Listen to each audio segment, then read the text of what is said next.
Okey, Assalamualaikum dan selamat pagi. Okey, kita mulakan topik kita untuk tingkatan 5. Okey, bab 1 adalah ubahan. Okey, ini adalah part 1.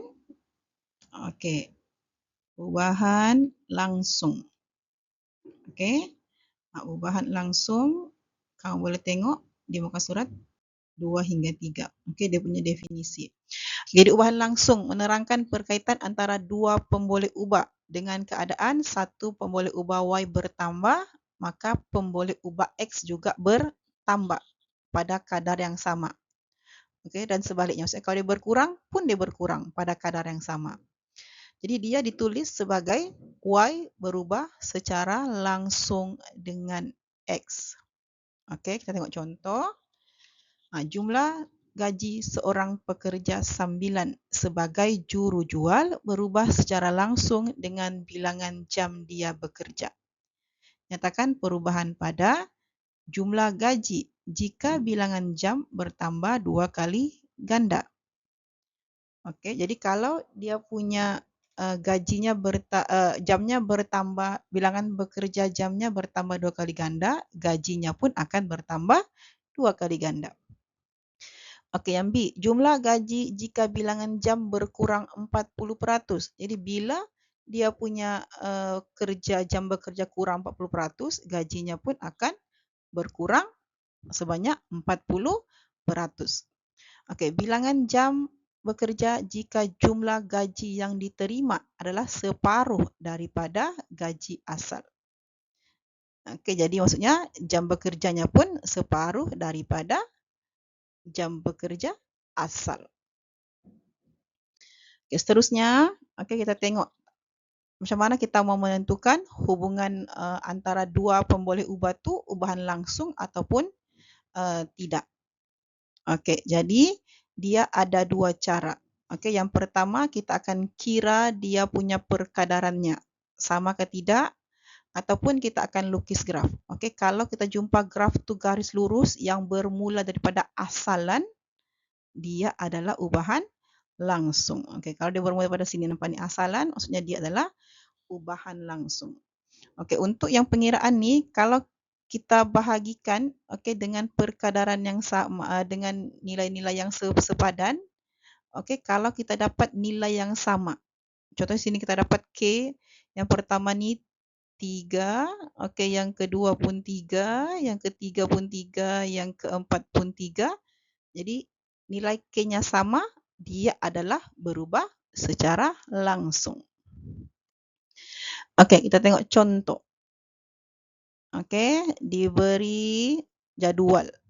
Okey, lepas tu dia cakap di situ, tengok dia punya fokus dia punya poinnya. Y berubah secara langsung dengan T ataupun T kuasa 2. Jadi kita kira satu-satu. Okay, seterusnya tuliskan hubungan tersebut dalam bentuk ubahan. Okey.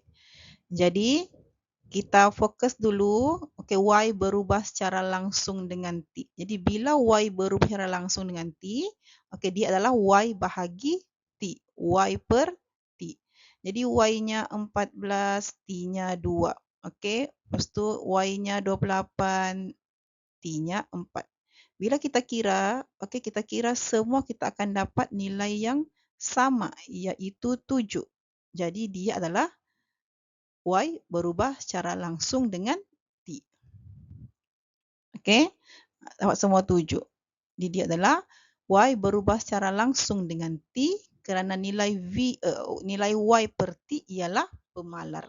Maka cara tulisnya adalah Y berubah secara langsung dengan T. Okey, simbol berubah tu dia macam begitu, macam ikan. Okey, macam ikan. Okey, jadi pemalar tu kalau dalam persamaan ubahan kita akan tulis dia sebagai K.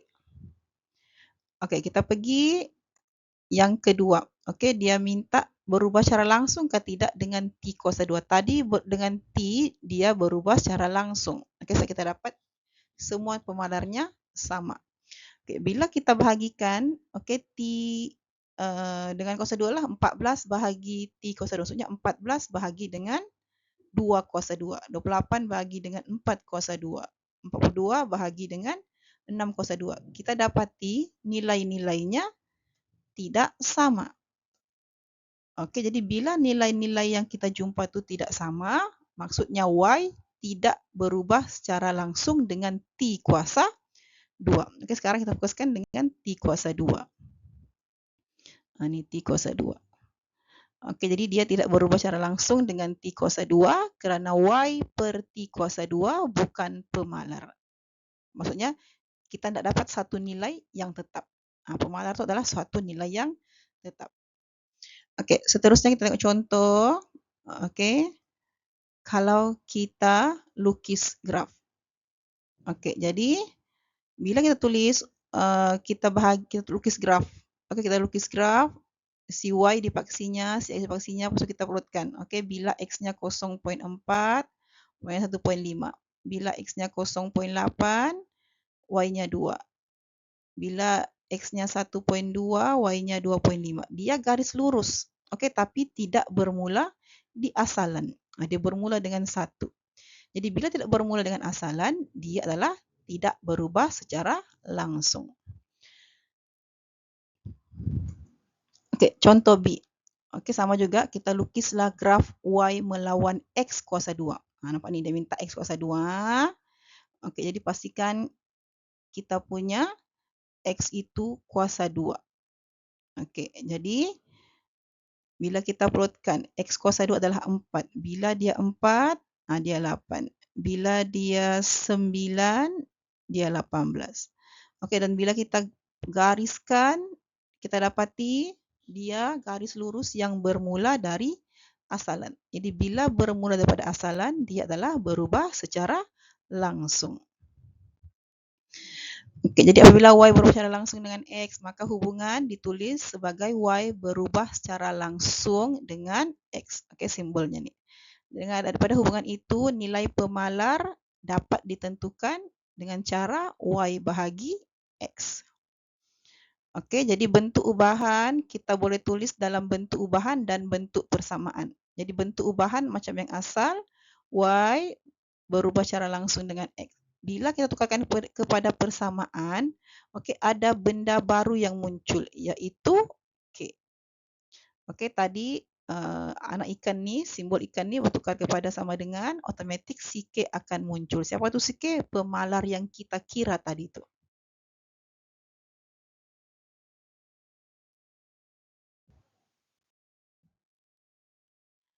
Okey, jadi kita pergi tengok contoh dan cara menulis. Okey, cara menulis ubahan. Okey, jadi dia bagi di sini Y berubah secara langsung dengan X. Jadi dalam bentuk ubahan, tulislah Y, tulislah berubah secara langsung, tulislah X. Ini bentuk ubahan. Bila tukarkan kepada sama dengan Y sama dengan KX. Okey, sama dengan K. Dia mesti ada K. Okay, lepas tu Y berubah secara langsung dengan kuasa 2X. Jadi Y berubah. X-nya tu mesti ada kuasa 2. So, di sini bilang kuasa 2X. Jadi X kuasa 2. Okey, ini bentuk ubahan, bentuk persamaannya. Okey, Y sama dengan K X kuasa 2. Okay, yang ketiga. Okey, Y berubah secara langsung dengan kuasa 3X. Sama juga Y berubah secara langsung, X-nya kuasa 3. Okey, jadi persamaannya Y sama dengan KX 3, kuasa 3. Okey, nombor 4, Y berubah secara langsung dengan punca kuasa 2X. Sekarang ni fokusnya punca. Okey, jadi punca kuasa. Jadi Y berubah, okey, punca kuasa 2X. Jadi persamaannya sama juga lah macam tadi. Okey, cuma tinggal tukar sama dengan dan tambahkan K. Okey, lepas tu Y berubah secara langsung dengan punca kuasa 3X. Sama juga Y berubah secara langsung dengan punca kuasa 3X. Okey, Y sama dengan K punca kuasa 3X. Okey, itu cara menulis bentuk ubahan dan bentuk persamaan.